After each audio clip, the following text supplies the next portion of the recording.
Good morning. Welcome back to our Love, Treachery, and Other Terrors Read Aloud. We might be able to finish this in 2 videos. Here's hoping. Today we're going to read chapters 30, 31, and 32. Chapter 30, The Acting Regent.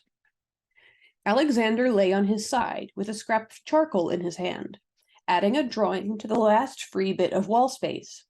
The artwork on the translucent red walls gave them a stained glass look that was at once beautiful and a little eerie. He suddenly got the keen sense that someone was watching him, someone that wasn't Fosta. He looked over his shoulder and noticed Acacia had materialized in the middle of the room. It was alarming how silent she could be. "Good morning, little king," she smiled. He returned her greeting with a cold glare and then stood up and said, "To what do I owe this honor?" Fosta, who had been sitting trying to comb the tangles out of her hair with her fingers, stood to see what was happening. "Are you feeling a little bit lonely?" Acacia smiled. Alexander didn't want to give her the satisfaction of an answer, so he remained silent. "Don't pretend you aren't," Acacia continued. "I have seen your tears. I know how terribly you miss your queen." Alexander felt a knot in his stomach. He looked at Fosta. No, Acacia corrected. "I said, your queen." "What is she talking about, Alex?" Fosta asked. "I'm not completely heartless," Acacia grinned. "Let's go pay your lovely wife a visit." At once Alexander was standing in the blinding light of the Calathean sun, looking up at the walls of Lysandria. As he stood, he realized he was dressed in the white and gold tunica of a Calathean king. He was wearing a purple cloak that was fastened over his right shoulder with an ornate brooch. He felt clean and neatly groomed. He rubbed his cheek, confirming that the stubble he'd grown in prison was gone. They wanted him to look like a king. "What is the meaning of this?" he demanded. But before Acacia could reply, Jace appeared beside his sister. "I found it," he called. He was holding Alexander's crown. He placed it on the king's head and stepped back to examine his work. "How does he look?" Jace asked. "Perfect," Acacia replied. "Exactly like a king should." "If you can change my entire appearance by simply willing it, why did you have to steal my crown?" "Authenticity," Jace chirped. "Really?" Alexander responded dryly. Fairies did love the theatrics. Jace forced Alexander's hands behind his back and bound them. Then he looped a rope around his neck and started leading him to the city gate like a dog on a leash. "What are you doing?" Alexander asked, knowing full well he wasn't going to get an answer. A watchman posted above the gate spotted them approaching. He disappeared and, a moment later, reappeared running down the main road ahead of them. The city gate was open, and the sentries posted around it made no attempt to stop them passing. A few ran in ahead and started herding people off the street. They didn't need much encouragement. At the sight of the twins, they scattered in all directions, disappearing into buildings and alleys.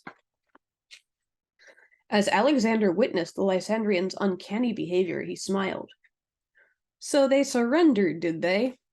The twins were uncharacteristically quiet as they led Alexander all the way down the main road to the Golden Palace gate. The guard did not open it for them, but made no attempt to stop them either. The twins opened it. At least, Alexander assumed it was them. It opened by itself. He hated how fairies could do magic just by willing it. If they waved a wand or chanted a spell or something, it would give him a warning. But they made no outward sign at all, and the way magic just happened around them was unsettling. They entered the throne room to see the breathless watchman speaking to Senator Clement. A few of the other senators were present, as were, to Alexander's surprise, several cultic knights. "Where is that barbarian queen of yours?" Acacia demanded. The senators blushed. "She is not the queen," Clement corrected. "She's the king's wife, next of kin, the legal ruler whether you like it or not," Acacia asked. Alexander found himself attempting to conceal a smile when the senator grumbled. Well, when that law was passed, we never imagined a Calathean king would marry a cult. She's the acting regent until we find the king's nearest blood relative, or you are good enough to return him to us." "What do you want?" Ilona demanded as she stormed into the room. When she saw Alexander, the rage left her. Her mouth fell open, her eyes reddened as she blinked back tears. The sight of her filled him with a strange and overwhelming combination of joy and horror. She was clothed in the white and purple silk. Her hair was done up in Calathean fashion, and a gold crown rested on her head. She was beautiful. He was sure that her leadership was what kept the Calatheans from submitting to the twins, but now that they knew who she was, what was to stop them from taking her prisoner also? She tried to approach him, but found herself unable to move more than a few steps forward. We thought you might want to know about the torments your beloved king has suffered at our hands, Jace began. I haven't suffered any torments, Alexander corrected. And he will continue to suffer until you surrender to us, Jace finished, shooting Alexander a glare. Alexander burst out laughing. Is that what this is all about? Getting Calathea back? Beings as powerful as yourselves could go anywhere, do anything. Tormenting us doesn't even amuse you anymore, does it? You just can't accept that you've lost. Acacia glanced sideways at him. A rage burned in that glimpse, though she spoke with an even matter-of-fact tone when she addressed Ilona. Don't you love him? She asked. Doesn't the idea of your beloved rotting for eternity in some filthy prison bother you? Not as much as being subject to you, Ilona returned. As prisons go, it's actually quite clean, Alexander shrugged. Ilona smiled warmly. Jace looked at his sister. What bothers her more than anything is that she has the resources of 2 kingdoms at her disposal, yet she can't do anything to help him. Fury flashed in Ilona's eyes. Jace had struck a nerve. Her fists were clenched, her face was scarlet, and she was using every drop of willpower to avoid lunging at his throat. She locked eyes with Alexander and said, My brothers are searching every corner of the earth for Brother Joseph. Don't lose hope, and don't you dare submit to them. Don't worry, Alexander replied. I fear you far more than these 2. They exchanged a smile. Then looking to the twins, Ilona declared, This conversation is over. She stormed out. All at once, Alexander found himself back in his prison, dressed in his simple tunic and sandals. The twins were nowhere to be seen, but Fausta was gaping at him. Why are you smiling? She asked. Because we've won, Alexander replied. Our people are free. Chapter 31. Justin Saves the Dynasty. You've been keeping secrets from me, Fausta accused. She was watching him pace back and forth across the room. He had enlightened her on the state of Calathea. Apparently the people were being governed by this mysterious wife of his. Fausta was desperate to know more about this woman who had, in ways unknown to either of them, saved her people. I have, Alexander replied. I thought you told me everything that happened since you left, but you never once mentioned her. That's no small detail, Alex. Her brother shrugged. He was insufferable sometimes. Well, Fausta pressed, what's she like? Alexander's face brightened with a warm smile. Bold, intelligent, fearless. Fondness and longing were written in his expression. He paused, thinking, and as he thought of her, his smile faded slightly. She loves to laugh. She has the sharpest wit of anyone I know. She is playful, kind, relentless in a fight. Fausta had never known a man to speak of a woman with such tenderness. Marriages among Calathean nobles were usually arranged for political reasons. Her first husband was a young senator. Her father said he was a good man, cordial, honest, and fair. She had never known such a description of a politician to be accurate, and suspected the true reason for the arrangement was because he was very popular with the people. Alexander, however, seemed hopelessly smitten with this mysterious woman. He must have used an excellent matchmaker. She hoped he paid her well. I can't picture it, Fausta smiled. You married, that is. You're so monkish. He looked at her with one eyebrow raised and an awkward half-smile, trying to figure out how to take the comment. You have any children you forgot to tell me about? His face fell. No. He hugged himself with his arms as if cold, and then sighed. I suppose that's a good thing, given the circumstances. He paced back and forth again. The dynasty dies with the 2 of us, I'm afraid. Oh, I wouldn't worry about that, Fausta replied. Alexander stopped pacing and looked at Fausta. Do you have a secret child somewhere? Fausta rolled her eyes. Sometimes she wondered if she was the only person in her family who ever noticed anything. They're Justin's children, she explained. Justin doesn't have any children. Foster didn't know why, but there was something slightly amusing about the bewilderment in his expression. He was so innocent. She half wondered if the reason he didn't have any children was because he had no idea how to make them. Surely their father wasn't that negligent. On the contrary, she explained, he has one in Alexandria, 2 in Jerusalem, and 3 in Rome, and one who is back in Constantinople. She wrung her hands nervously. I hope. Alexander spent several moments in shocked silence before blurting out, How do you know about this? Oh, I read his letters, Fausta answered, and sometimes I reply for him. 3 of his lovers think he's still alive, you know. Talking about the letters made Fausta think of Damara. That poor, poor, stupid girl. Fausta remembered the day she showed Damara the collection of intercepted letters. Damara had soaked them in her tears, while Fausta looked on, hiding her pity behind an expressionless face.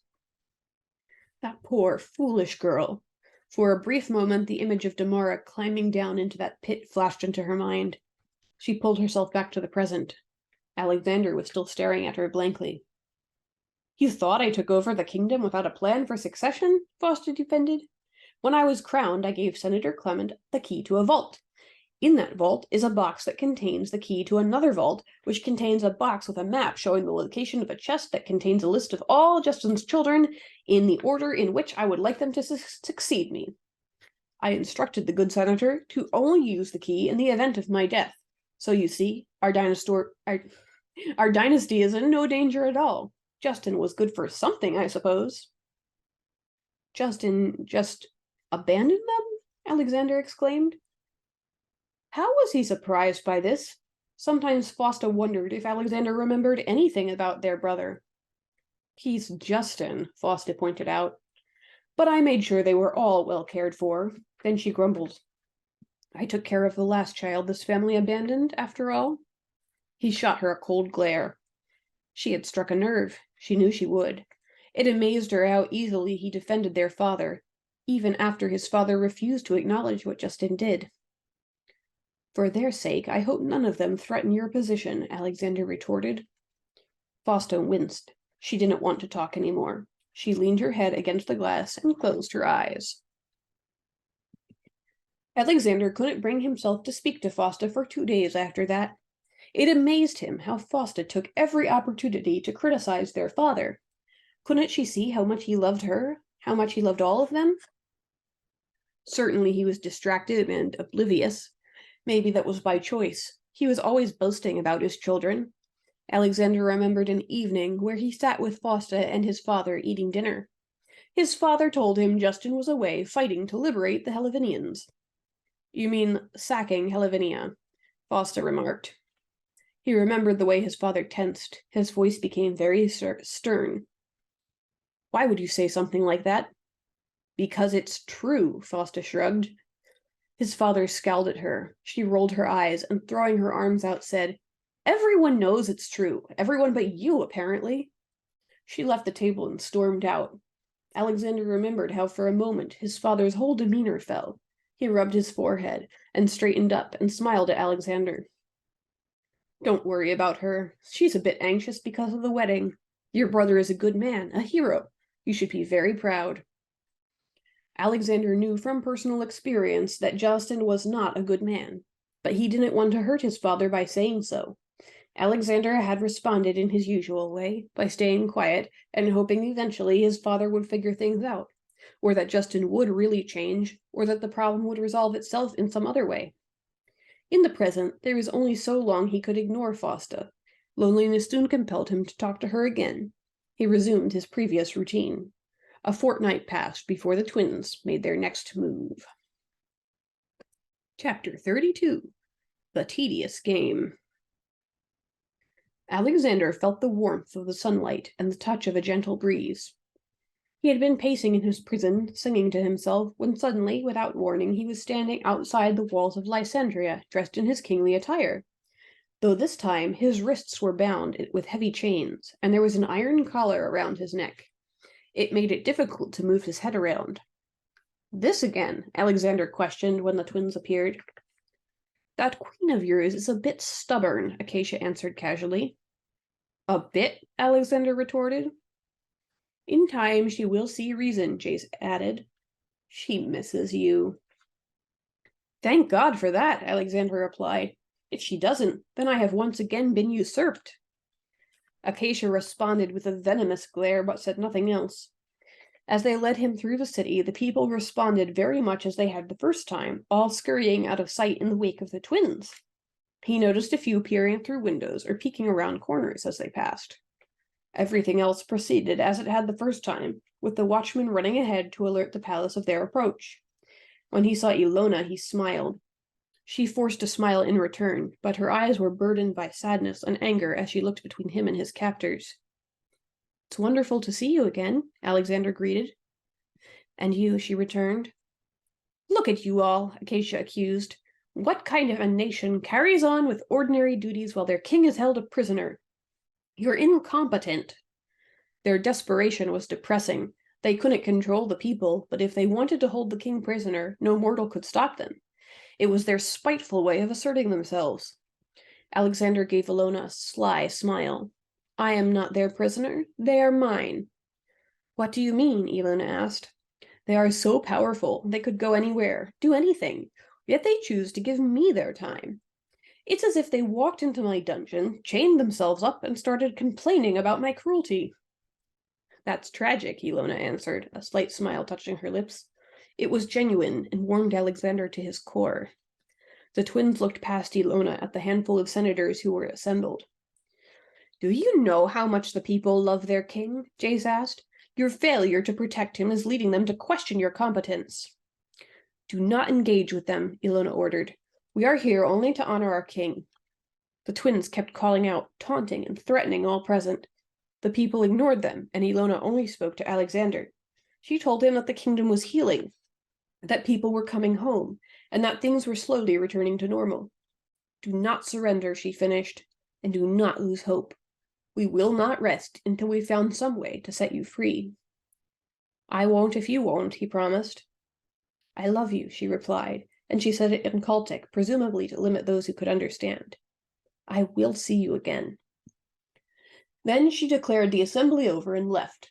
Everyone present followed suit, ignoring the twins as they hurled vile insults in every direction. Alexander stood in between them, his heart brimming with admiration. The twins were desperate for one person, just one, to acknowledge them, but no one would. They hated it. Acacia gripped Alexander's hair and forced his head back so his ear was parallel to her mouth. She was angry enough to hurt herself, apparently. He winced. So we cannot kill you, she hissed, but we can destroy everything you've built. Will you ignore us as your city falls? The smugness Alexander felt was suddenly replaced by dread. His heart pounded in his chest.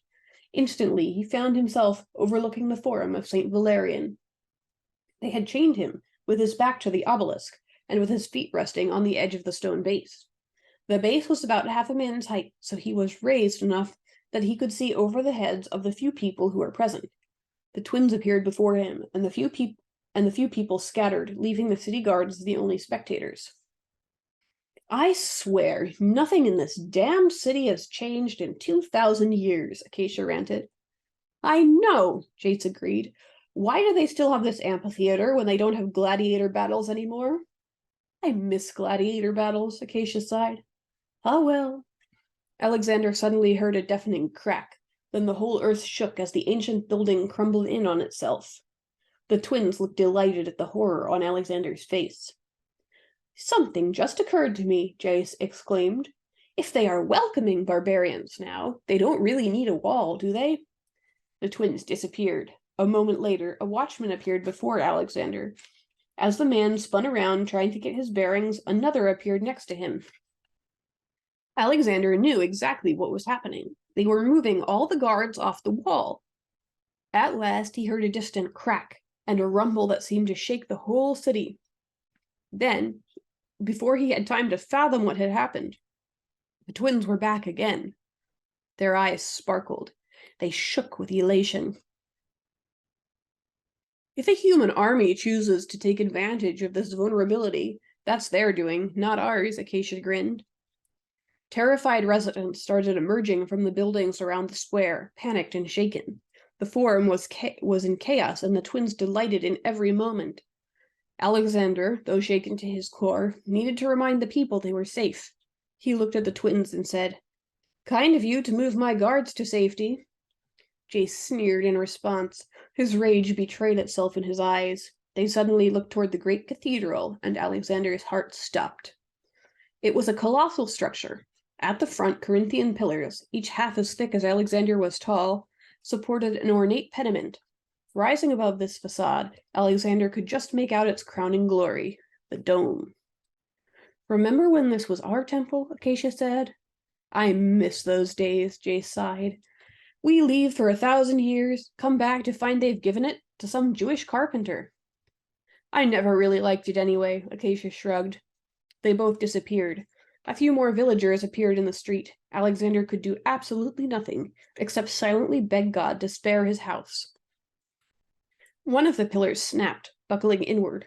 The others followed, and the pediment sank down after them, landing in a cloud of dust. Alexander heard an awful shriek, and suddenly found himself falling forward. His face hit the stone. The chains that bound him were gone. He had no idea why. He didn't take time to think about it. He leapt up instantly, his heart pounding as he tore towards the cathedral. As the dust settled, he saw that it was only the facade that had fallen. The nave and everything beyond it was intact. Acacia was racing through the rubble, desperately hurling stones aside. She was trembling with rage, and her cheeks were wet with tears. Alexander froze, drinking in the scene. It took him a moment to notice Jace, lying in a crumpled heap beside the ruins. Alexander raced towards him, halting by his side. Looking at Jace in the moment reminded him of Ida in the smoldering cradle back in Erskrim. A god made mortal, bruised and bloody, lying still with his eyes closed and his breathing faint. At once, everything made sense. Acacia was looking for some poor human whom Jace had accidentally crushed when he brought down the front of the church.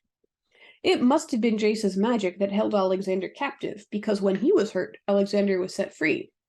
He joined Acacia in her search, as desperate to save his wounded subject as Acacia was to save her brother. He spotted the person in short order. She was around the side of the church, pinned beneath the pile of wreckage. It was a beggar woman. Looking at her, he had no idea how she was still alive. Fortunately for Jace, she was. "She's here," he called. The words hadn't escaped him when Acacia appeared by his side. The stones crushing the woman dissolved into dust, and at once she opened her eyes and struggled to her feet. Her wounds were completely gone. Fairy magic never ceased to amaze him. She turned and fled, no doubt frightened of Acacia.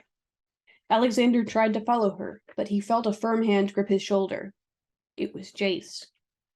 He would have looked completely recovered, except there was something in his eyes Alexander had never seen. Fear. He could actually feel the hand trembling, the hand gripping his shoulder trembling slightly. "Thank you, sister," he smiled. Alexander had never seen so much effort expended on a smile. He looked at Acacia. She was also unnerved and trying desperately to hide it. The chaos in the square had settled a bit. Everyone was looking at the twins, anticipating their next move, hoping they wouldn't take the rest of the cathedral down. Alexander looked towards the people and called out, "Now you've all witnessed their weakness firsthand." He looked at his captors defiantly rebuked them.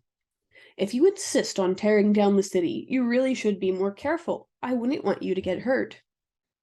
Jace became oddly calm. The fear and the anger left his expression, and he grinned at Alexander as though he'd just thought of a joke. Acacia looked at him curiously. "I hate you so, so much," he hissed, keeping his voice low so that only Alexander and Acacia could hear. "And I've just thought of a way to kill you." Acacia grinned. "Oh," she asked eagerly. "How?" "I will tell you in a moment, sister," he continued. "All Alexander needs to know is that it will be slow and miserable and very painful. Oh, and every one of his precious citizens will be there to witness it." Acacia beamed with excitement. Jace tightened his grip on Alexander's tunic and half pulled, half dragged him up to the top of the fallen remains of the pediment. Alexander stumbled along after him, trying to keep himself upright as he jerked over the rubble. When he'd reached the top, Jace cried out to the spectators, You've made your choice. You want us to leave? Fine, we'll go. But not until you've been punished for your blasphemy.